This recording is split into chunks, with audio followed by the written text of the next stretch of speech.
श्रीमद् भगवद गीता में श्री कृष्ण कहते हैं, जिस प्रकार प्रकाश की एक किरण अंधकार को मिटा देती है, उसी प्रकार सत्य की एक झलक असत्य को परास्त कर देती है। तो फिर क्यों न हम सत्य की राह पर चलें? क्यों न हम हर दिन खुद से पूछें, क्या मैं आज थोड़ा और सच्चा था? मृत्यु एक ऐसा सत्य है जिसे कोई बदल नहीं सकता, लेकिन जीवन एक अवसर है जिसे सही दिशा दी जा सकती है। जन्म और मृत्यु के बीच का हर क्षण आपका आत्मा के साथ किया गया संवाद है। आप संसार को जान लें, लेकिन अगर खुद को नहीं जाना तो सब अधूरा है। ज्ञान वही है जो आत्मा को छुए, वो नहीं जो केवल मस्तिष्क को भरे। कान्हा कहते हैं, अगर कोई तुम्हें ठुकरा दे तो दुखी मत होना मेरे मित्र, क्योंकि वो तुम्हारी कीमत नहीं, तुम्हारी आत्मा की गहराई तक पहुंचने की पात्रता ही नहीं रखते थे।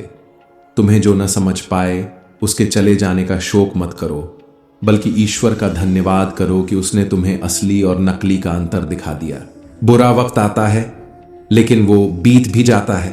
बस उस दौरान तुम्हारे सब्र की परीक्षा ली जाती है, और जब इंसान उस परीक्षा में खरा उतरता है, तभी उसे आगे बढ़ने की अनुमति मिलती है। चेहरे पर मुस्कान है तो इसका मतलब यह नहीं कि जीवन आसान है, बल्कि इसका अर्थ यह है कि भरोसा बड़ा है, और भरोसा उस परम कृपालु पर है जो तूफानों के बीच भी अपनी बांसुरी की धुन में प्रेम भर देता है। अगर जीवन में कुछ बड़ा करना है तो दो चीजें याद रखो, जो खो दिया उसका गम मत पालो, क्योंकि जो पाया है वह भी किसी चमत्कार से कम नहीं। हर क्षण, हर सांस, हर संघर्ष एक अवसर है उसके प्रति कृतज्ञता का अनुभव करने का। इंसान बीमारी से उतना नहीं थकता जितना वो अपने अंदर के नकारात्मक विचारों से हार जाता है। और यहीं श्री कृष्ण कहते हैं, हे अर्जुन, तुम अपने ही शत्रु हो और अपने ही मित्र भी। तुम्हारा मन ही तुम्हें बना सकता है और वही तुम्हें मिटा भी सकता है। हम कितने सही हैं और कितने गलत, ये संसार तय नहीं करता।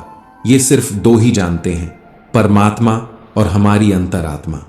इससे पहले कि हम इस विषय को गहराई से समझें, आपसे अनुरोध है कि इस वीडियो को अंत तक देखें। यदि आपको हमारा यह प्रयास पसंद आए तो वीडियो को लाइक करें और नीचे कमेंट में जय श्री राधे कृष्ण अवश्य लिखें। साथ ही अगर आपने हमारे चैनल को अभी तक सब्सक्राइब नहीं किया है तो अभी सब्सक्राइब करें और बेल आइकॉन जरूर दबाएं, ताकि हमारी हर नई प्रेरणादायक वीडियो सबसे पहले आप तक पहुंचे। बाहरी दुनिया को दिखाने की दौड़ में अपने भीतर की आवाज को खो मत देना, क्योंकि वही आवाज तुम्हारे लिए ईश्वर का मार्गदर्शन है। नकारात्मकता की अनुमति अपने भीतर मत दो, क्योंकि यह तुम्हारे आत्मबल को खोखला कर देती है। विचार ही तुम्हारे कर्म बनते हैं और कर्म ही तुम्हारा भविष्य। जिस दिन तुम अपने मन पर अधिकार कर लोगे, उस दिन कोई शक्ति तुम्हें डिगा नहीं सकती। कामयाबी ये कोई ताज नहीं जो सिर पर सजता है, बल्कि एक ऐसी कहानी है जिसके हर पन्ने पर संघर्ष की स्याही लगी होती है।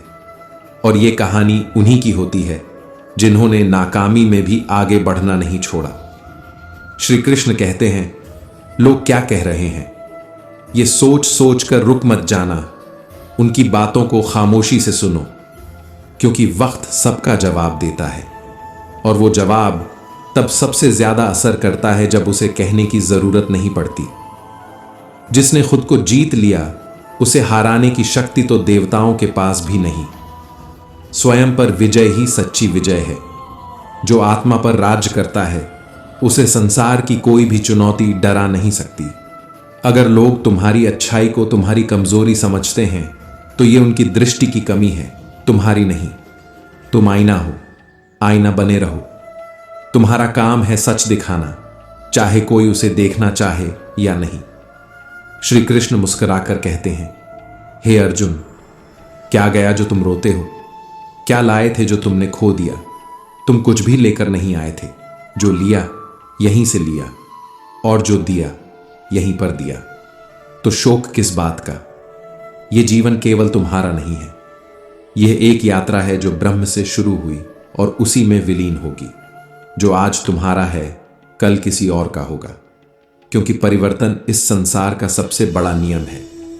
जो आज तुम समझ नहीं पा रहे, कल वही तुम्हारा अनुभव बन जाएगा। कर्मयोग केवल कर्म नहीं, एक साधना है, एक पथ है जहां तुम अपने हर कार्य को ईश्वर की सेवा मानकर करते हो। श्रीमद् भगवद गीता में श्री कृष्ण कहते हैं, हे अर्जुन, तू कर्म कर, क्योंकि कर्म ही तुझे मुझसे जोड़ता है। कर्मयोग वह माध्यम है जिसके द्वारा एक गृहस्थ भी ईश्वर से जुड़ सकता है। यह आत्मज्ञान की चाबी है जो न केवल जीवन को बल्कि मृत्यु के बाद की गति को भी निर्देशित करती है।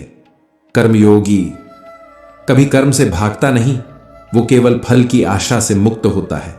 उसे देने में आनंद आता है, मांगने में नहीं। और यहीं से शुरू होती है उसकी आजादी। वह संसार में रहते हुए संसार से ऊपर उठ जाता है। वो जानता है कि देने वाला वही है और जो कुछ मिल रहा है वो उसी की कृपा है। श्री कृष्ण कहते हैं, यह संसार भ्रम का जाल है अर्जुन। यहां का प्रत्येक कार्य, हर क्रिया, वह चाहे कैसी भी हो, मोह और माया की छाया से पूर्ण है। परंतु जब वही कार्य बिना किसी फल की इच्छा के किया जाता है, निष्काम होकर किया जाता है, तो वह कर्म ईश्वर को समर्पित हो जाता है। कर्म तब केवल कर्म नहीं रहता, वह भक्ति बन जाता है, वह यज्ञ बन जाता है। हे अर्जुन, पुनर्जन्म का कारण केवल एक है, वासनाओं का संचय, इच्छाओं की आग, मन में उठते हुए अनगिनत कामनाओं के तूफान। यही तूफान मनुष्य को बांध देते हैं जन्म और मृत्यु के चक्र में, और फिर वह आत्मा मुक्त नहीं हो पाती। पर जो सच्चा कर्म योगी है, वह न कामना करता है, न वासना के पीछे भागता है। वह तो बस अपना कर्तव्य निभाता है, जैसे सूरज बिना रुके प्रकाश देता है, जैसे नदी बिना थमे बहती है।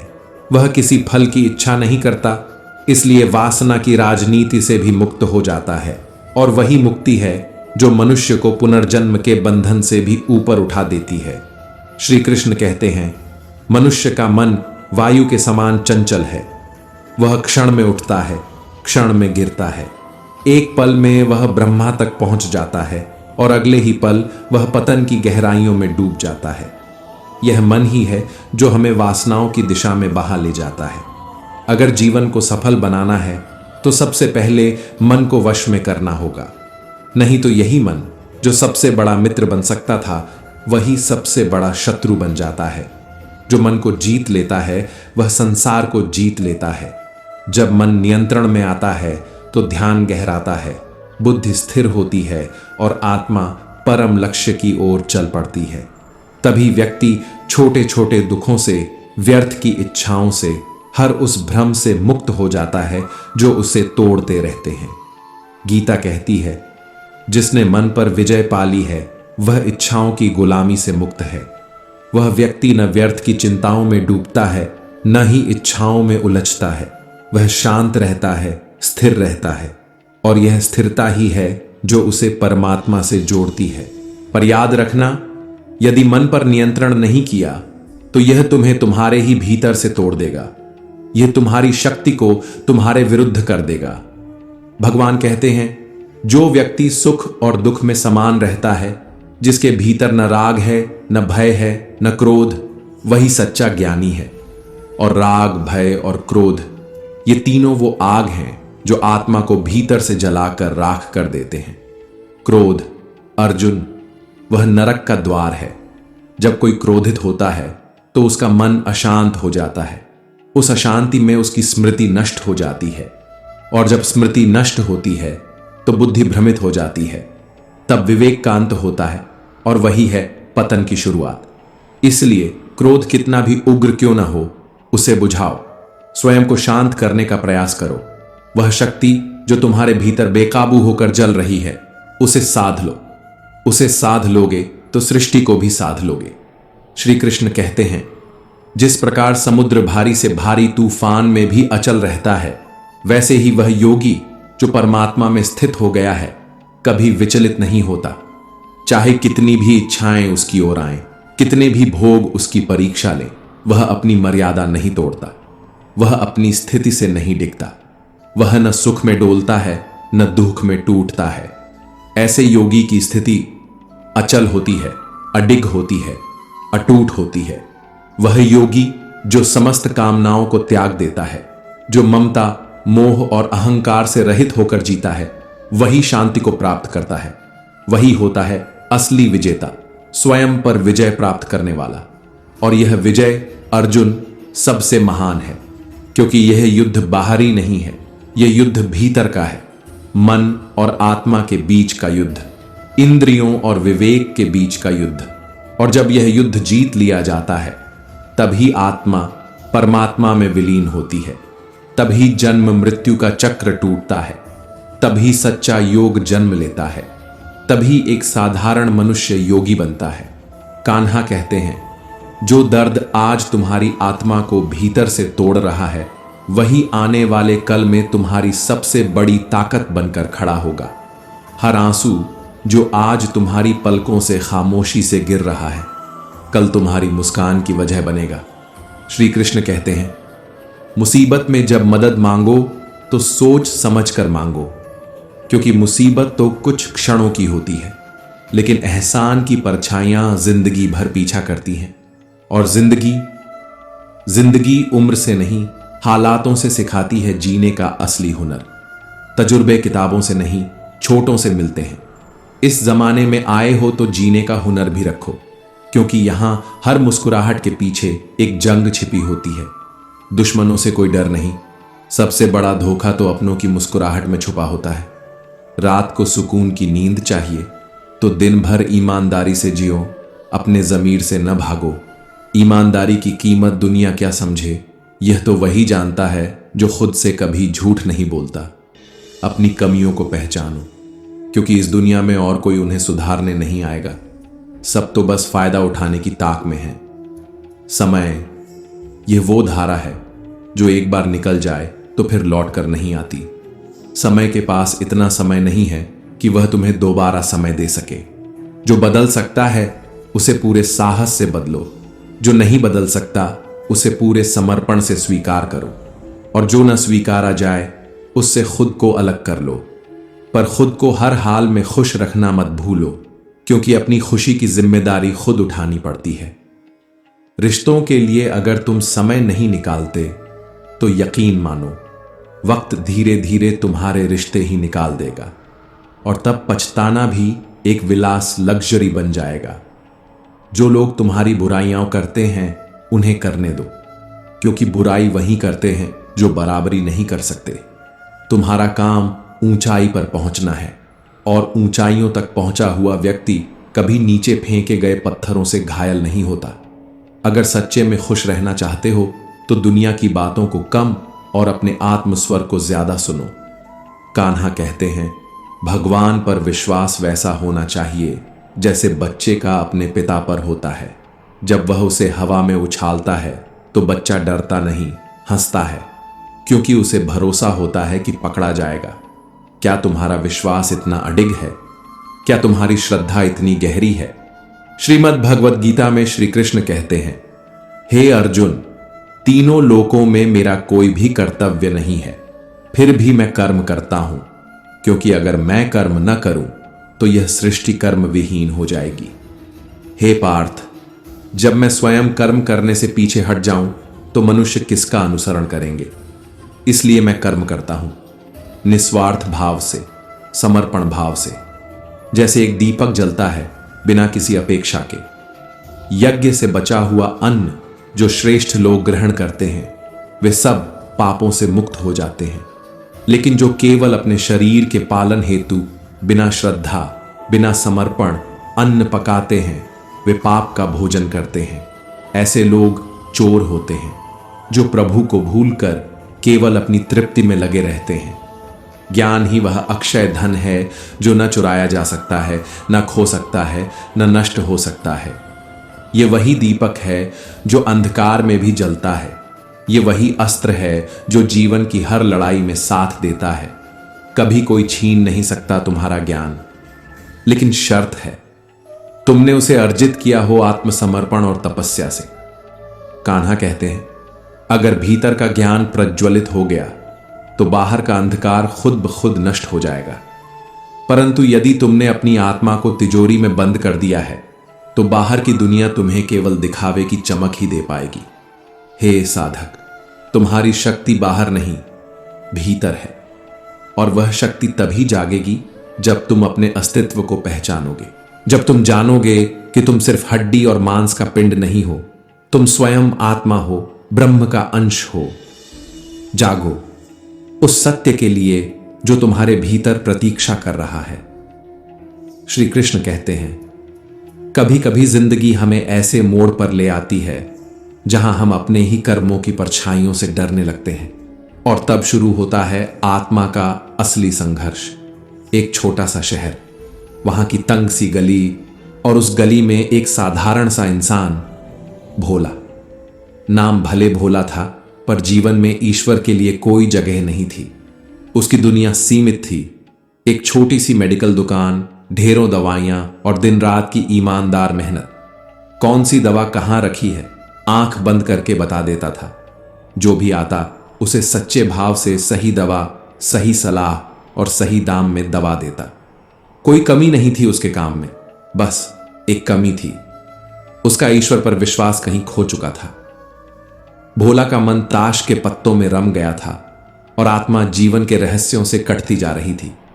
पर जब आत्मा मौन हो जाती है तब ईश्वर बोलने लगता है। एक दिन की बात है, दुकान में बारिश के कारण बिजली चली गई थी। चारों तरफ अंधकार और ठंडी हवाओं की सरसराहट। मित्र आए, सबने मिलकर मोमबत्ती की रोशनी में ताश खेलने का निर्णय लिया। खेल अपने चरम पर था, तभी एक नन्हा सा लड़का हांफता हुआ दुकान में दाखिल हुआ। पूरी तरह भीगा हुआ, कांपता बदन और हाथ में एक गीली सी पुर्ची। वो चिल्लाया, बाबूजी, मां बहुत बीमार हैं, सारी दुकानें बंद हैं, बस आप ही की दुकान खुली है, प्लीज दवा दे दीजिए। भोला खेल में इतना खोया हुआ था कि पहली बार उसने ध्यान ही नहीं दिया। पर जब लड़के की पुकार में ममता की पीड़ा घुली हुई चीखें गूंजने लगीं तो अनमने भाव से उठा और बिना ध्यान दिए अंदाज से एक शीशी निकालकर थमा दी। पैसे काटे और बच्चा दौड़ पड़ा, उम्मीद की उस एक शीशी के साथ। लेकिन नियति ने करवट ली। जब सब दोस्त चले गए और दुकान समेटने का समय आया, तभी भोला का ध्यान उस दवा की शीशी पर गया। रोशनी कम थी, आंखें थकी हुई थीं, और उसके हाथों ने जिसे उठाया था वो दवा नहीं, जहर थी, चूहे मारने की दवा।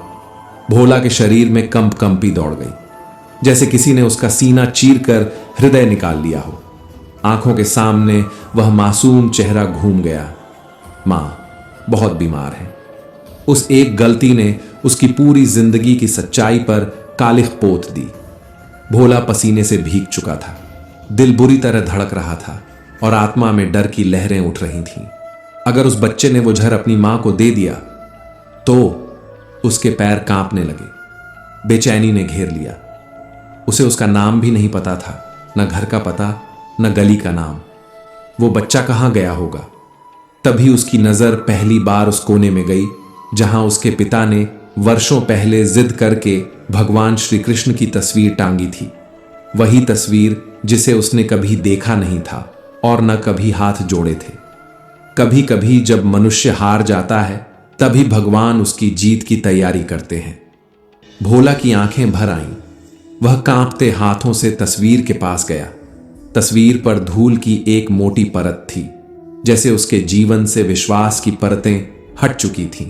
पहली बार उसने अपने जीवन में आंखें मूंदी और भगवान से प्रार्थना की, हे कृष्ण, अगर तू है तो मेरी उस एक भूल को क्षमा कर दे, मां को बचा ले, उस मासूम को अनाथ मत होने दे।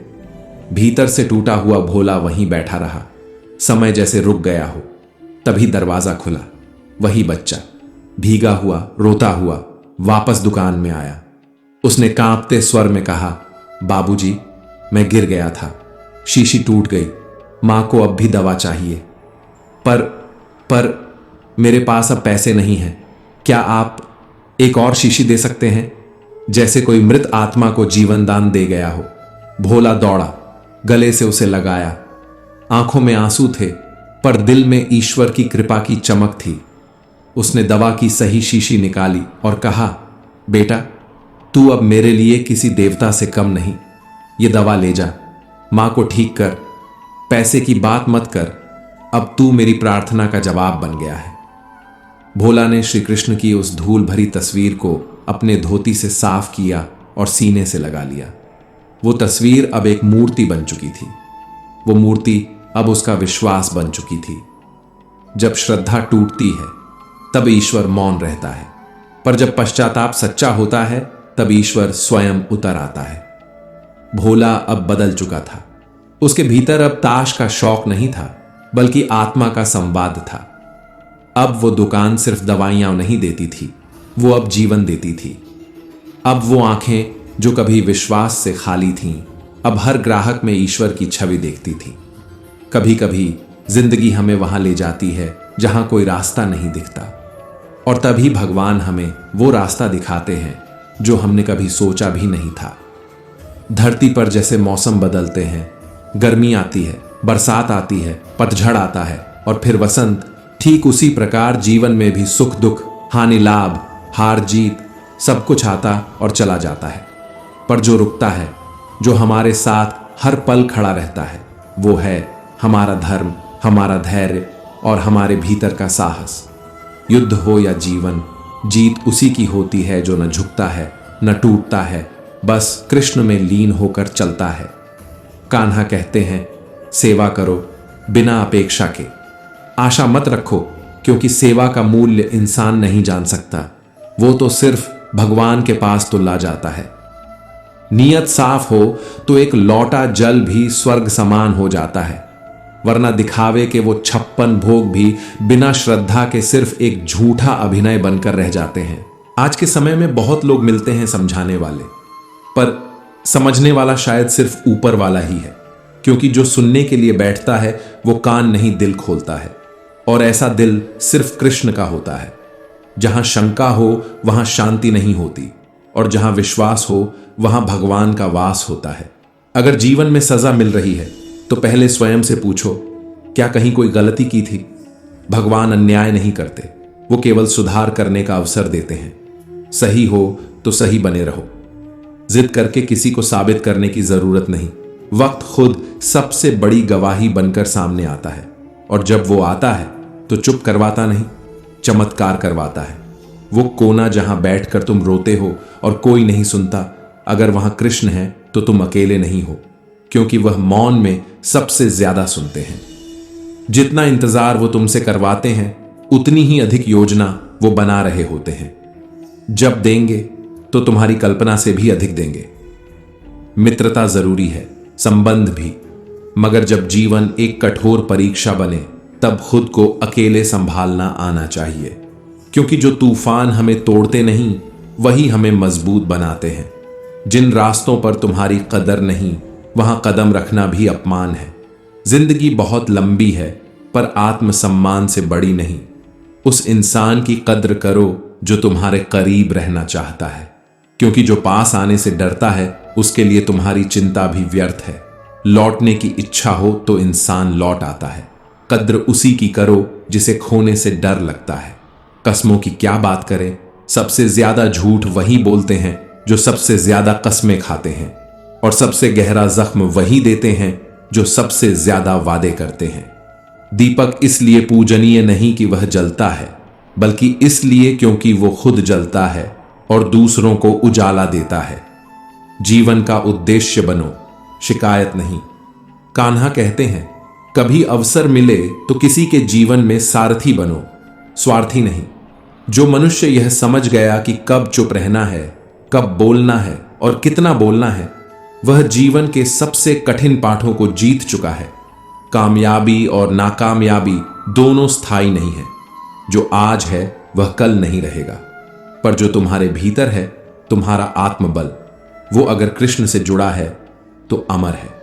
जिंदगी की सबसे बड़ी आंधी भी तब शांत हो जाती है जब हम शिकायत करना छोड़कर सुनना शुरू कर देते हैं। लोग क्या बोलते हैं ये कम जरूरी है, लोगों से क्या बोलना है ये ज्यादा जरूरी है।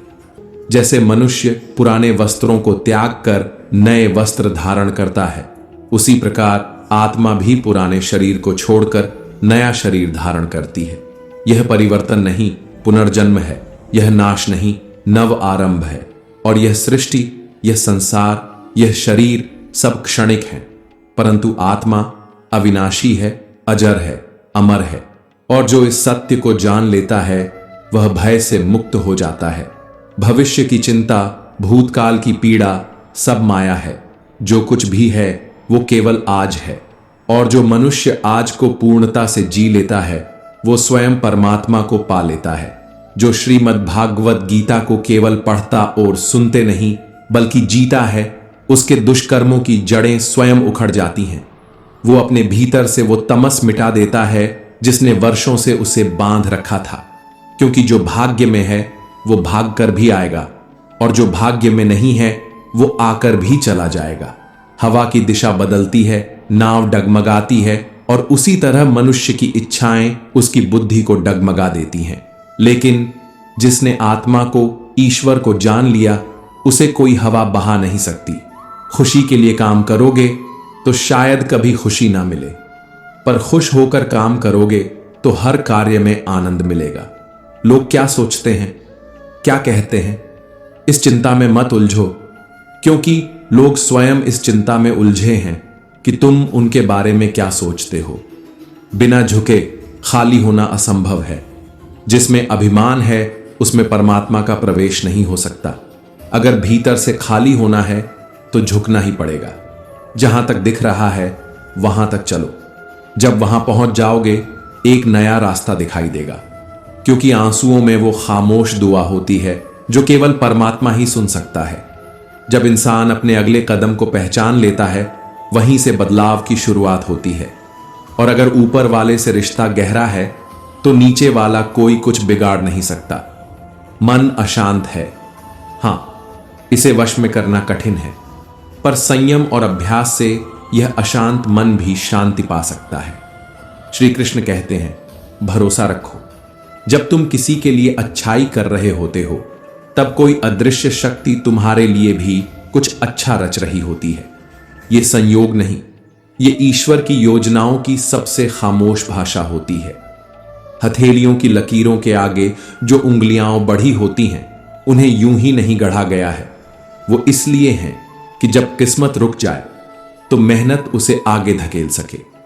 अच्छे व्यवहार का बाजार में मूल्य शायद ना हो, पर दिलों के संसार में उसका मोल अनमोल होता है। वो एक ऐसी भाषा है जिसे सुनने के लिए न शब्द चाहिए न आवाज, सिर्फ आत्मा चाहिए। संयम वो धन है जो हमारे चरित्र को मूल्यवान बनाता है, परंतु सच्चे मित्र और परिवार वो जीवन को मूल्यहीन से अमूल्य बना देते हैं। श्रीमद् भगवद गीता में श्री कृष्ण अर्जुन से कहते हैं, हे पार्थ, जो मेरी लीलाओं और स्वरूप को यथार्थ रूप में समझता है वो मृत्यु के बाद पुनर्जन्म को प्राप्त नहीं होता, वो मेरे परम धाम को प्राप्त होता है। पर यह समझ उसी को आती है जो इच्छाओं की भीड़ में मौन की खोज करता है, जो मैं और मेरा के बंधन को तोड़ देता है और पूर्ण समर्पण में शांति पा लेता है। जिस मनुष्य में श्रद्धा नहीं, जिसके भीतर ज्ञान की ज्योति नहीं जलती, वो इस जीवन में भटकता है। उसे न सच्चा सुख मिलता है न सच्ची सफलता। ईश्वर ने जो दिया है वही सबसे उपयुक्त है और यही संतोष का सबसे बड़ा रूप है, क्योंकि जितना अधिक हम चाहते हैं उतना ही अधिक खोते हैं। संयम, सदाचार, स्नेह और सेवा, ये चार गुण किसी पुस्तक से नहीं आते। ये सत्संग की आग में तप कर जीवन में उतरते हैं। एक महापुरुष आत्मा को आश्चर्य की भांति देखता है, दूसरा उसे शब्दों में बांधने का प्रयास करता है, तीसरा उसे सुनता है और चौथा उसे सुनकर भी नहीं जान पाता। क्योंकि आत्मा को जानना सुनने, पढ़ने या कहने से नहीं होता, वो तो अनुभव से आता है, और अनुभव तप से। श्री भगवान कहते हैं, जो सुख दुख को समान समझे, जिसे इंद्रियां विचलित न कर सकें, वही मुझ में लीन हो सकता है। हमें किसी से अंधा प्रेम नहीं करना चाहिए, क्योंकि अंधा प्रेम अक्सर हमारी आंखों से वो सच्चाई छीन लेता है जो हमें आगे बढ़ने से रोकता है। खुद को इतना कमजोर मत होने दो कि किसी के एक एहसान के बिना तुम्हारा आत्मसम्मान ही डगमगा जाए। अगर जीत तय हो तो अर्जुन बनना आसान है, पर जब मृत्यु तय हो तब अभिमन्यु की तरह चक्रव्यूह में उतरने का साहस चाहिए। लोगों को इंप्रेस करने की कोशिश मत करो, खुद को इतना इंप्रूव कर दो कि तुम्हारी मौजूदगी ही सबसे बड़ा प्रभाव बन जाए। कभी कभी खामोशी ही सबसे ऊंची आवाज होती है और कभी एक साधारण व्यक्ति सबसे असाधारण बदलाव का कारण बनता है। ईश्वर की योजना में विलंब होता है पर अन्याय नहीं। जो तुम्हारा है वो देर से ही सही मिलेगा जरूर। अगर जिंदगी के हर दांव को जीतना है तो पहले ये समझो कि ताकत हथियार देती है पर बुद्धि रणनीति। बल तुम्हें लड़ना सिखाएगा लेकिन बुद्धि तुम्हें हर लड़ाई बिना युद्ध के जीतना सिखाएगी। जब कभी लोग तुम्हारे बारे में पीठ पीछे बातें करें तो घबराओ मत, क्योंकि चर्चा वहीं होती है जहां कोई अर्जुन खड़ा हो। अहंकार ये वो पर्दा है जो इंसान की आंखों पर इतना भारी हो जाता है कि न तो अपनी गलतियां दिखाई देती हैं और न दूसरों की अच्छाई। जो दूसरों को हर समय नीचा दिखाने में लगे रहते हैं उन्हें शायद ये एहसास नहीं होता कि वो हर बार खुद को और नीचा ले जा रहे हैं, क्योंकि ऊंचाई सिर्फ सोच से आती है, सिंहासन से नहीं। अनुमान बस मन की कल्पना है पर अनुभव वो जिंदगी का सबसे कटु पर सबसे सच्चा पाठ है। सच्चा सुख तब आता है जब आपकी सोच, आपकी बातों और आपके कर्मों में एक जैसी पवित्रता हो। अगर तुम्हारा वक्त कमजोर है तो हिम्मत मत हारो, कमजोर वक्त है तुम नहीं। दीपक भी तब तक जलता है जब तक उसमें तेल है, तेल खत्म तो रोशनी भी खत्म। ठीक वैसे ही जब कर्म रुक जाते हैं तो किस्मत भी थम जाती है। अगर राजा की तरह जीना है तो पहले गुलामों जैसी मेहनत करने का साहस होना चाहिए। एक बात गांठ बांध लो, सपने जितने बड़े होंगे संघर्ष भी उतना ही ऊंचा होगा। हर ऊंचाई का अपना बलिदान होता है। अगर लोग तुम्हारी नकल करने लगे हैं तो समझ लो तुम सफलता की सीढ़ियों पर खड़े हो। श्री कृष्ण कहते हैं कोशिश हमेशा आखिरी सांस तक करनी चाहिए, क्योंकि मंजिल मिले तो ठीक, वरना अनुभव मिलना तय है। और अनुभव ही वो तलवार है जो अगले युद्ध में तुम्हें अजेय बनाती है। जिंदगी कभी कभी रुला देती है, कभी हंसा देती है, पर जो मुस्कुराता है उस दर्द में भी जिंदगी उसके आगे झुक जाती है। कभी सबसे अपने से मिला धोखा इतना गहरा घाव देता है कि फिर कोई नया रिश्ता विश्वास की पहली सीढ़ी पर ही रुक जाता है। श्रीमद् भगवद गीता में श्री कृष्ण कहते हैं, हे अर्जुन, जीवन सरल हो सकता है पर मनुष्य स्वयं उसे जटिल बना देता है। वो भूतकाल के पछतावे और भविष्य की चिंता में वर्तमान को खो बैठता है। और यही सबसे बड़ा दुहक है कि हम जीते नहीं, बस जीने की योजना बनाते रहते हैं। मृत्यु का भय उसे सताता है जो जीवन को गहराई से नहीं जानता। ज्ञानी ना तो मृतक का शोक करता है और ना ही जीवित का, क्योंकि उसे पता है कि आत्मा न जन्म लेती है न मरती है, वो बस बदलती है, जैसे कोई पुराने वस्त्र उतारकर नया वस्त्र धारण करे। कर्म का सिद्धांत कहता है प्रत्येक घटना के पीछे कोई कारण होता है। परिणाम एक जैसे नहीं होंगे, क्योंकि कर्मकर्ता की सोच, भावना और उद्देश्य हर बार अलग होते हैं। जैसे आग लकड़ी को राख में बदल देती है, उसी प्रकार आत्मज्ञान हमारे भीतर के सभी भ्रम, मोह और द्वैत को भस्म कर देता है। जब आत्मा जलती है ज्ञान के दीप से, तभी भीतर वो रोशनी आती है जो जीवन को स्पष्ट करती है। कभी कभी सवालों से नहीं, मौन से उत्तर मिलते हैं, और ये उत्तर सिर्फ उन्हें सुनाई देते हैं जो भीतर उतरने का साहस रखते हैं।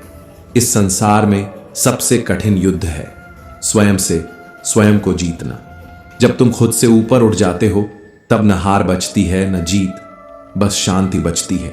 हे पार्थ, जब श्री कृष्ण ने कहा ब्राह्मण, क्षत्रिय, वैश्य और शूद्र ये वर्ण मैंने ही बनाए हैं, पर इनका आधार जन्म नहीं गुण और कर्म है, ये वही क्षण था जब संसार को सबसे बड़ा सत्य मिला कि आत्मा की ऊंचाई रक्त की नहीं, कर्मों की पहचान से होती है। परमेश्वर स्वयं कहता है, मैं सृष्टि का रचयिता हूं, फिर भी अकर्ता हूं, क्योंकि जिसने सृष्टि को रचा वो सृष्टि के फल में बंधता नहीं, बस सृजन करता है निष्काम भाव से। हमें भी ऐसा ही बनना है। कर्म करते जाओ, पर फल की इच्छा से नहीं। आसक्ति का त्याग ही असली योग है। जिसके मन में ममता नहीं, जो अपनी देह को मैं नहीं मानता, जो हर कार्य को यज्ञ समझकर करता है, वो स्वयं को परमात्मा से जोड़ लेता है। फिर चाहे संसार उसे देखे या न देखे, वो स्वयं को भीतर से जान जाता है। जो अपने हर कर्म को ईश्वर को समर्पित कर देता है, वो पाप से नहीं डरता, क्योंकि उसका हर कर्म धर्म बन चुका होता है। क्योंकि जब तुम अपने भीतर के परमात्मा से जुड़ जाते हो, तब तुम हर एक कर्म में उसी का अंश देख पाते हो। हर कार्य ईश्वरार्पण बन जाता है। यही है कर्म योग, यही है मोक्ष की दिशा। नई शुरुआत जब जीवन के दरवाजे पर दस्तक देती है, तो डर लगना स्वाभाविक है। लेकिन याद रखना, हर उजाला किसी अंधेरे की कोख से ही जन्म लेता है। लोग क्या कर रहे हैं, क्यों कर रहे हैं, कैसे कर रहे हैं, अगर इन प्रश्नों में उलझे रहोगे तो खुद को खो बैठोगे। तुम्हारा मार्ग तुम्हारा है, वो उनके रास्तों से अलग है, क्योंकि तुम्हारा सत्य उनके सत्य से अलग है। अगर कोई तुम्हारा बुरा करता है तो वो उसका कर्म है, लेकिन तुम अगर किसी का बुरा ना करो तो वो तुम्हारा धर्म है, और यही धर्म तुम्हें ईश्वर के करीब लाता है। हर रिश्ता कोई इत्तेफाक नहीं होता। ईश्वर तय करता है कहां, किससे, कब मिलना है। जैसे अर्जुन को कृष्ण से मिलाना था उस युद्ध के ठीक पहले। और जब जीवन में दो लोग मिलते हैं, एक कृष्ण जैसा जो तुम्हारे साथ न लड़े पर तुम्हें विजेता बना दे, और एक कर्ण जैसा जो तुम्हारे साथ खड़ा रहे चाहे हार सामने ही क्यों ना हो, तो जान लो ईश्वर ने तुम्हें कभी अकेला नहीं छोड़ा। कान्हा कहते हैं, तू करता वही है जो तू चाहता है, पर होता वही है जो मैं चाहता हूं। अगर तू वही करेगा जो मैं चाहता हूं, तो तुझे भी वही मिलेगा जो तू चाहता है। पर इंसान भूल जाता है, वो चारों ओर देखता है, दाएं बाएं आगे पीछे, बस ऊपर देखना भूल जाता है। और जो ऊपर देखना सीख जाता है, वो कभी नीचे गिरता नहीं। श्री कृष्ण कहते हैं, जो मेरे भक्त सच्चे मन से मुझे याद करते हैं, जो श्रद्धा से मेरा नाम जपते हैं, जो मेरी पूजा नहीं मुझसे प्रेम करते हैं, मैं उनके सारे कष्ट हर लेता हूं। क्योंकि प्रेम में सौदा नहीं होता, समर्पण होता है, और समर्पण वही कर सकता है जो भीतर से खाली हो। श्री कृष्ण कहते हैं, कुछ कर्म ऐसे करो जिनका गवाह केवल मैं रहूं। ये वाक्य साधारण नहीं, यह आपको उस स्तर पर ले जाता है जहां कर्म केवल प्रदर्शन नहीं, आत्मा की अभिव्यक्ति बन जाता है। जहां नेकियां दिखावे के लिए नहीं, ईश्वर की दृष्टि में उतरने के लिए की जाती है। जीवन मिलना भाग्य की बात है, मृत्यु आना समय की बात है, पर मृत्यु के बाद भी लोगों के हृदय में जीवित रहना, यह केवल आपके कर्मों की बात है। हर इंसान अपने पीछे कुछ छोड़ता है, कुछ खट्टी यादें या कुछ प्रेरक आदर्श। आप क्या छोड़ेंगे? श्री कृष्ण हमें यह भी सिखाते हैं कि जब कोई तुम्हें ठुकरा दे, जब दुनिया तुम्हें पहचानने से मना कर दे, तब भी हार मत मानना, क्योंकि मैं जानता हूं तुम्हारी सच्चाई। क्योंकि हर वो व्यक्ति जो भीतर से टूटा है, वही कृष्ण के सबसे करीब होता है। कई बार पुरानी कहानी को बार बार सुनना जरूरी हो जाता है, क्योंकि शिक्षा वही रहती है, पर हर बार हमारी समझ थोड़ी और परिपक्व हो जाती है। जैसे अर्जुन ने पहले सुना पर समझ नहीं आया, पर जब भीतर का युद्ध शुरू हुआ, तब वही शब्द जीवन का मार्ग बन गए। श्री कृष्ण ये भी कहते हैं, असली योद्धा वो है जो स्वयं के विकारों से लड़ सके, जो मोह, लालच, क्रोध और अहंकार को पराजित कर सके। और मित्र, जब आप गीता के एक एक शब्द को आत्मा से सुनते हैं, तब ये ज्ञान सिर्फ कानों से नहीं, हृदय से उतरता है। तब आपकी सोच बदलती है, और सोच से बदलती है आपकी पूरी दुनिया। आज अपने भीतर झांकिए। क्या आप भी उस अर्जुन की तरह हैं जो बाहरी युद्ध से नहीं, भीतर की उलझनों से हारता जा रहा है? क्या आप भी कृष्ण की प्रतीक्षा कर रहे हैं? तो सुनिए, श्री कृष्ण आपकी रथ की सवारी के लिए तैयार हैं। बस आपको अपनी लगामें उन्हें सौंपनी है। और जैसे जैसे आप ये विचार सुनते जाइए, हर सुबह, हर रात, आपका मन, आपकी आत्मा, आपकी सोच, सब कुछ बदलने लगेगा। यह एक चमत्कार नहीं, यह वह परिवर्तन है जिसे गीता ने हर युग में संभव किया है। जब भगवान ने इंसान की रचना की तो सिर्फ देह नहीं बनाई, एक यात्रा बनाई, एक अनुभव, एक संदेश, एक परीक्षा। और इस यात्रा की शुरुआत से पहले भगवान ने इंसान को दी 2 पोटलियां, एक पोटली आगे लटकाने को कहा और एक पीछे कंधे पर सिर्फ यही नहीं, भगवान ने धीरे से कहा, बेटा ध्यान रखना, तेरी दृष्टि हमेशा केवल उस पोटली पर रहनी चाहिए जो सामने है, पीछे जो है वह तेरे देखने के लिए नहीं है। इंसान ने सिर झुकाकर हामी भरी और चल पड़ा अपनी यात्रा पर। वो हर दिन उस आगे की पोटली को देखता रहा। हर सुबह उसे अपनी कमियां दिखती थीं, हर रात वो सोचता था मुझे खुद को बेहतर बनाना है। हर दिन एक नई शुरुआत होती, हर रोज वो अपनी एक गलती पहचानता और हर रोज खुद को थोड़ा और ऊंचा उठाता। जीवन निखरने लगा, उसकी आत्मा चमकने लगी। वो बेहतर नहीं, बेहतरीन बनने की राह पर था, क्योंकि जब इंसान अपनी कमियों को स्वीकारता है तो ईश्वर उसके भीतर खुद को प्रकट करता है। लेकिन एक दिन उसने गलती कर दी। नहाने के लिए वह तालाब के किनारे रुका, दोनों पोटलियां उतारी और जैसे ही लौटा उसे ये याद नहीं रहा कि कौन सी आगे वाली थी और कौन सी पीछे की। पोटलियां दिखने में एक जैसी थीं, पर असर आकाश पाताल का था। उसने गलती से दूसरों की कमियों वाली पोटली आगे टांग ली। अब उसकी दृष्टि बदल गई। अब उसे हर दिशा में केवल दोष ही दोष नजर आने लगे। बच्चे निकम्मे लगने लगे, पड़ोसी स्वार्थी, समाज बेकार, सरकार निकम्मी। अब उसे हर चीज में खोट दिखने लगा। बस एक जगह नहीं दिखी, वो खुद। क्योंकि नजर तो अब भी आगे की पोटली पर थी, पर वो पोटली अब उसकी दूसरों को दोष देने की आदत बन चुकी थी। और यहीं से शुरू हुआ उसका पतन। नकारात्मकता ने धीरे धीरे उसकी आत्मा को जकड़ लिया, जैसे कोई रेशमी डोरी धीरे धीरे फांसी बन जाए। उसे हर कोई झूठा, बेईमान, बुरा लगने लगा। उसकी दुनिया नरक बन गई। जब अंधेरा बहुत गहरा हुआ तो एक दिन वह फिर उसी शरण में लौटा जहां से जीवन की शुरुआत हुई थी, भगवान के पास।